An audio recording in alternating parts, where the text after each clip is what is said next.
All right, Miss Buell has Children's Church.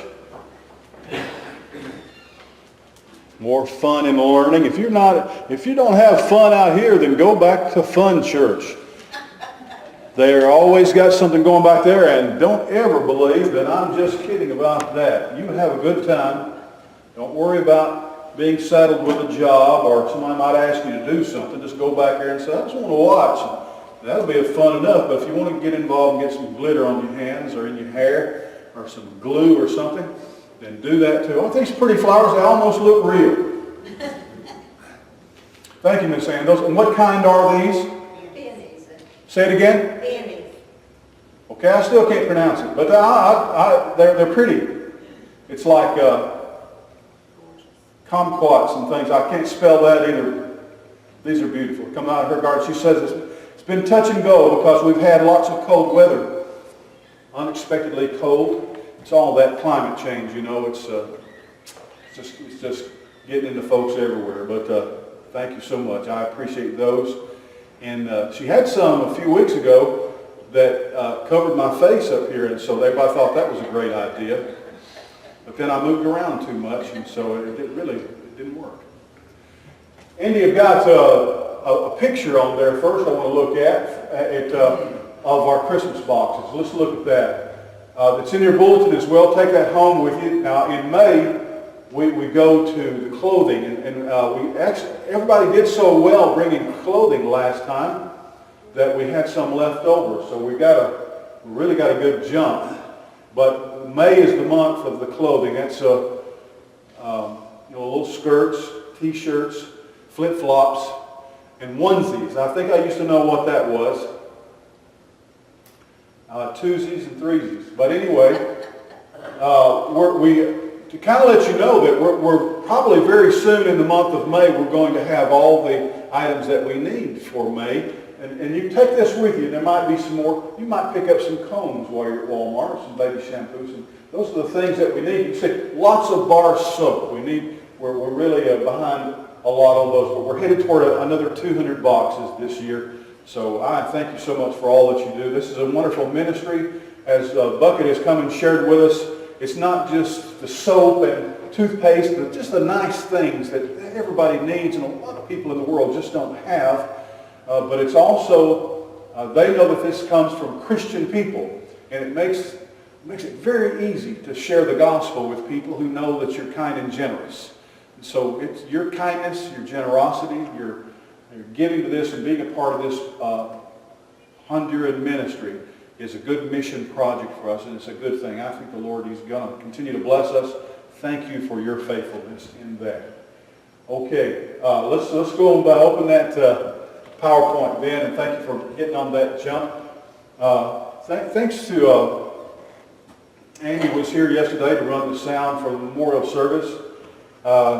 Danny, it's going to be a blessing and kind of a curse that when you as your family kind of grows, they're going to call on you to do difficult things. And I know that they had great confidence in you. If you go over to the fellowship hall now, if you go over there, don't touch anything.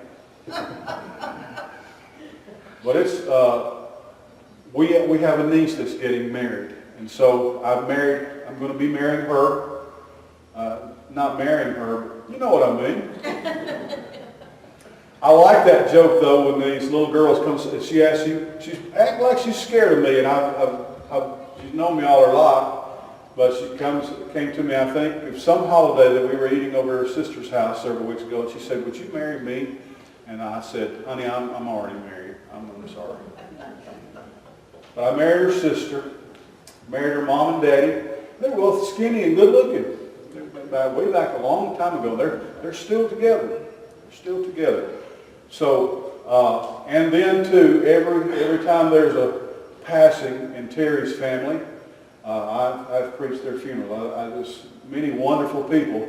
They took me into their family when we were just dating. Terry and I dated for about 3.5 years. And we couldn't get shed of each other. So I became a part of their family, and they began calling upon me. Most of them have pastors, and they have churches and things like that, but it's been my blessing. As a matter of fact, Terry and I sang at her aunt's funeral. That black car that I've been driving for about 7 or 8 years was given to me by Aunt Billy. It's left to me, part of her estate, and that's how I get back and forth to Scottsboro all the time. Danny, may you have more weddings than funerals. And have more weddings than funerals. Yeah, don't. But it'll work out. Only the Lord knows. So, but God will use you in either case. I'm so glad Danny and Liz have become a part of the Evans family now, and that means when we have food, I don't have to say the blessing anymore. So, Danny, they say, "Let's have the blessing," and he says the blessing for us. So I don't have to be the only religious guy in the family. But you pray for us as there's a lot going on about a wedding. And it seemed like it's never over or done. So from time to time, I've married high school friends and childhood friends that hadn't seen in many years called me up, want me to marry them. And I even have a friend that lives in China. He's kind of like me to say words over his remains, but I hope that they ship him back over here to do that. I don't know how to get to China, but he and I talk all the time. There's connections.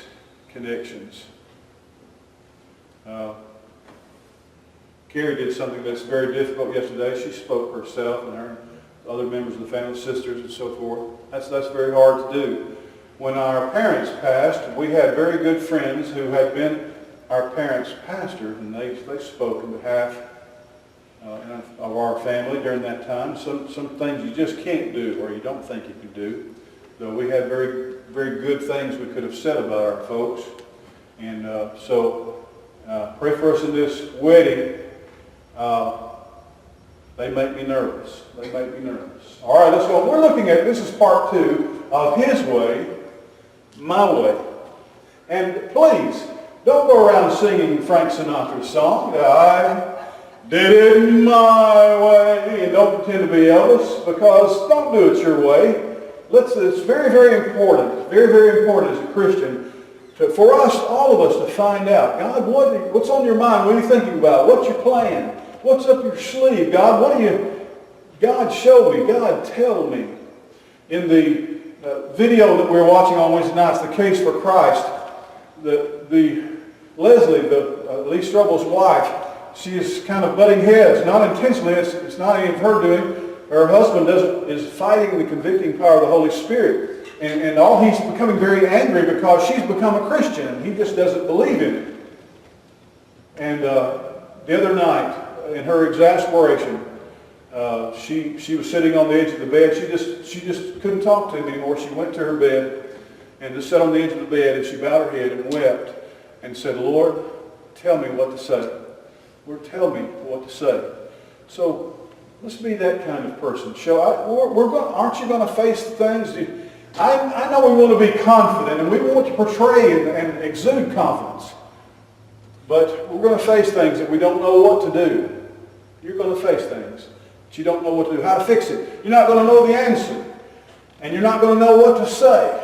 Please don't be so filled with pride that you refuse to say, Lord, I don't know what to do, what to say. And don't be afraid to tell that to people either. I've learned one thing, I hope it's a part of maturity and wisdom to grow, to be able to honestly look at people and say, I just don't know. I don't know.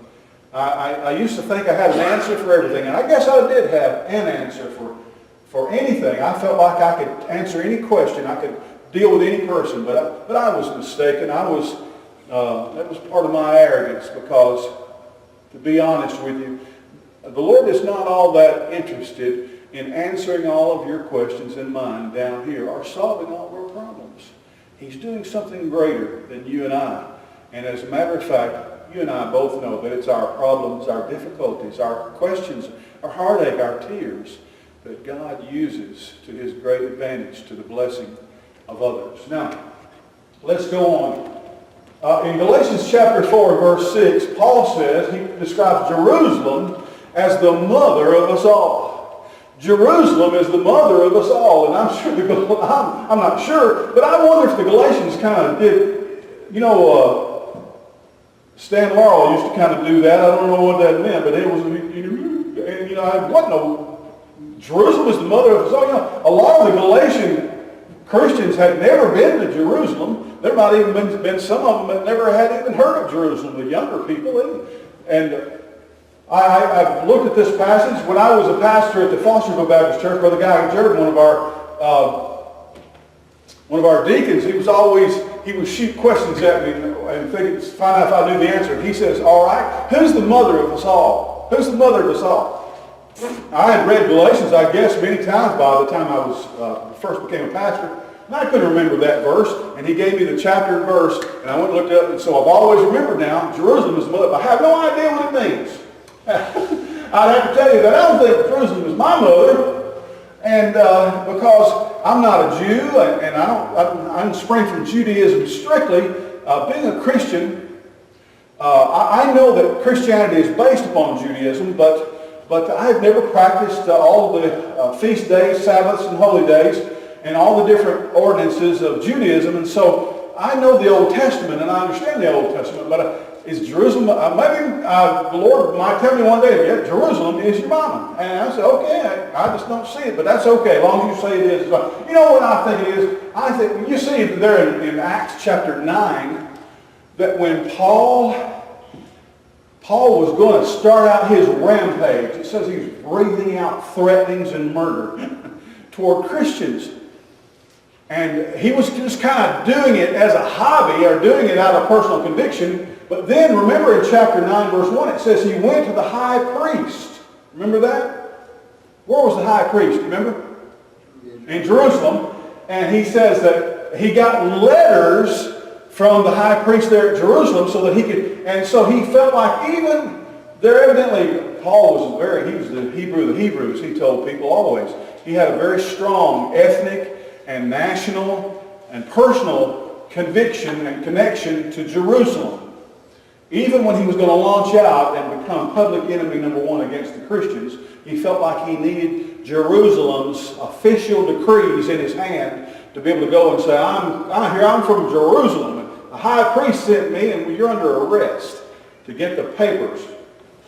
He had more than a FISA warrant. He had a warrant for their arrest, and he was going to drag them, and he dragged a lot of them into prison, and a lot of them were destroyed. So listen, I wanted to kind of bring that to all of our attention as a basis for part of this sermon, that Paul, even though he's a Christian now, he might say something to the Galatians like, man, isn't Jerusalem great? And, you know, they lived in Galatia. That was like 1,000 miles away from Jerusalem. And they were like, yeah, okay. And let's go on to the second slide. Now, in Acts chapter 19, verse 21, Paul says, he's talking to the Christians at the church at Ephesus. After these things were ended, Paul purposed in the Spirit, when he had passed through Macedonia and Achaia, which is in Greece, to go to Jerusalem, saying, after I've been there, I must also see Rome. He says, okay, it says he purposed in the Spirit. And I want you to see there that it's a questionable thing, and it may be debatable, that here the King James translators did not capitalize the, did not start with a capital T, the Spirit, and they did not capitalize the word Spirit. And so, whoever was involved in translating the King James translation at this time, who the scholars who were involved with this passage, said, well, Paul is talking about his human spirit, his inner self. He was thinking, you know, I need to go to Jerusalem, and then after that I'm going to Rome. So I agree with that stance. I believe that Paul was saying, you know, I've been thinking and been studying about it, and have been mulling it over in myself. I said to myself, we need to go to Jerusalem, and then we'll go to Rome. But let's look at the next passage. In Romans chapter 1, this is a book that Paul wrote to the Roman Christians. It was like his introductory letter. And he says, first, I thank my God through Jesus Christ for you all, because people throughout the whole world are talking about your faith.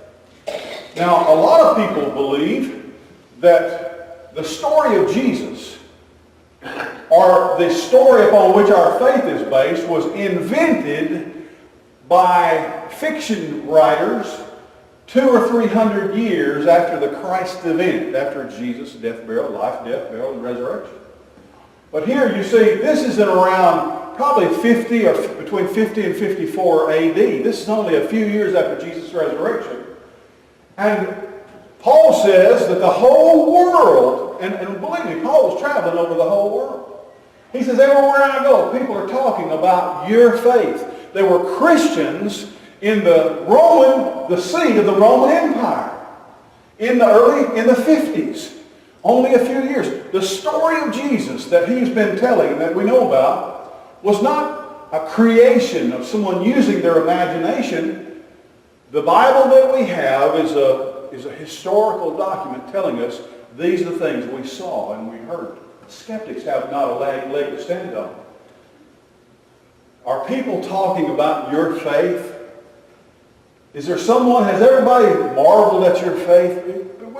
I believe that if we will be people of faith, and we'll trust in Jesus, I believe that it'll give people something to talk about. God is my witness, whom I serve with my spirit in the gospel of his Son. You see there, the Bible references a lot of times about my spirit and your spirit, our inner self. And so he's obviously here not talking about the Holy Spirit of God. In the gospel of his Son, I never fail to mention you in my prayers. My prayer is that God's will for me to come to you will be accomplished soon by a prosperous journey. Here in Romans, writing a letter to the Roman Christians in chapter 1, verse 10, he says, it's God's will for me to come to you. He says, I'm only praying that it'll be soon, and that God will make sure that my journey is prosperous to come. He said here in the first chapter, write this book to you. It's got 13 chapters in it. But right up front, I'm going to tell you, I'm headed your way because it's God's will. Okay, let's look at the next slide. In verse 25, he's closing the letter now. Romans chapter 15, he says, but now I'm going to Jerusalem to minister to the saints. Remember I told you I was coming to see you? But right now, I want to tell you that I'm not headed your way. Not really.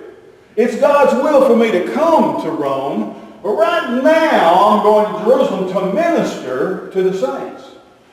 For it has pleased them of Macedonia and Achaia to make a contribution for the poor saints which are at Jerusalem. Now I'm going to be talking tonight in tonight's message about the poor saints of Jerusalem. We would probably spell it poor, P-O-R. They were poor. There's only a handful of them. There's a place in the book of Acts, it's there in chapter 9. Partly because of Paul's persecution and others who were persecuting the church, God himself scattered the church. They were scattered to the four winds. And the church at Jerusalem got on hard times. As a matter of fact, Paul says he called them the poor saints. Now, a lot we here in the South, we say, well, bless his heart. And poor soul. Poor old Brother Danny. Poor old Brother Brian. Poor Sister Liz. And we say, well, that's not what he means. When he uses the word poor, he means they ain't got enough money. They ain't got no money. They ain't got enough food. They're in a bad way. They're having a hard time. And so he says, we're receiving an offering, a contribution for the poor saints at Jerusalem. Now that's why he's saying that it's God's will for me to go to Rome, but right now I'm receiving an offering and I'm taking it to minister to the poor saints at Jerusalem. Then he says something very telling in the next page. Let's look at that next slide there. Amen.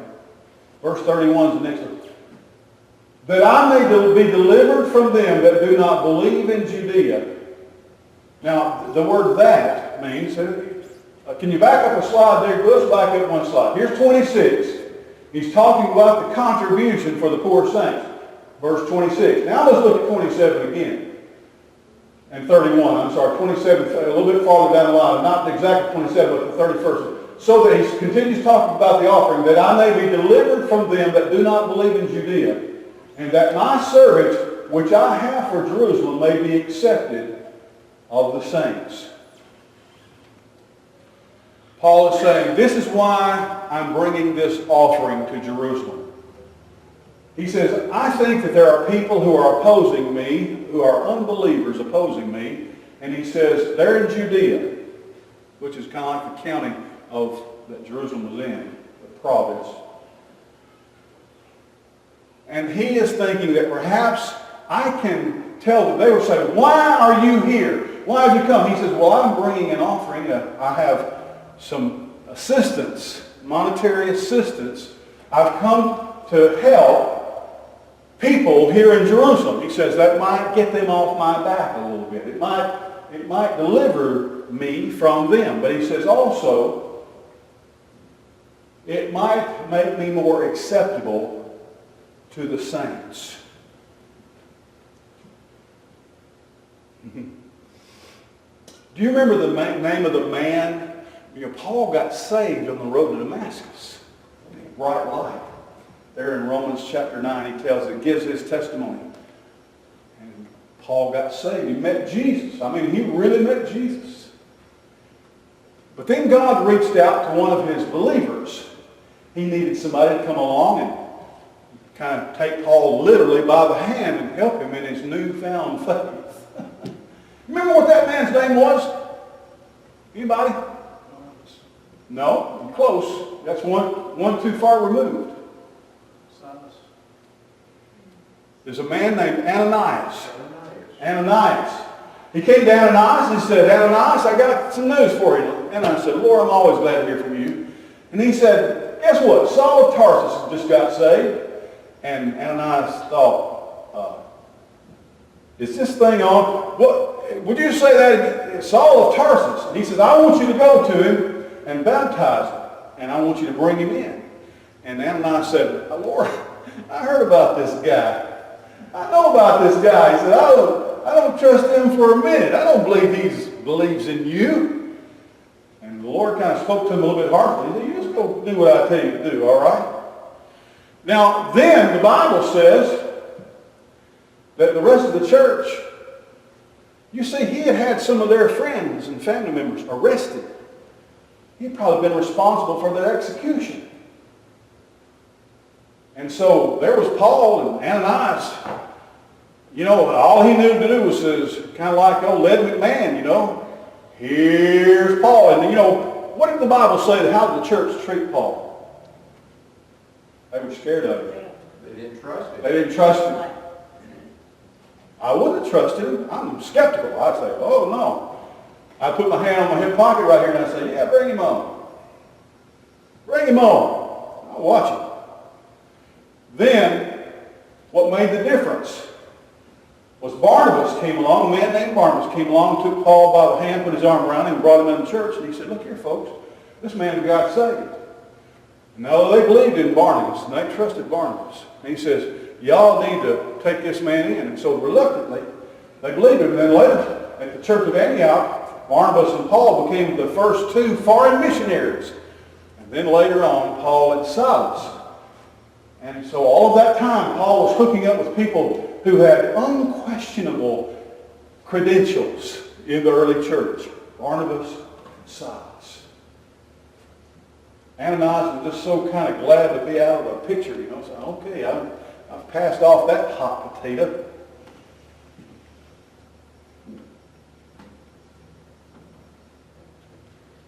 In 1 Corinthians 15, when Paul is talking about the people who saw Jesus after the crucifixion, they saw him alive.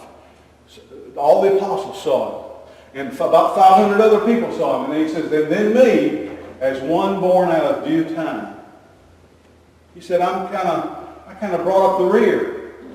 I kind of was a second-class citizen. I was the last of the bunch.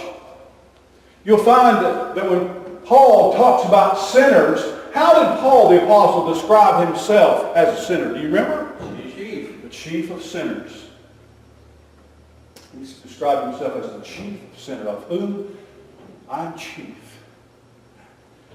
Paul had some image problems and doubts and insecurities. Do you know why Paul was supposed to be going to Rome? Do you know why he was receiving an offering to take to Jerusalem? He thought it might make them like him. He thought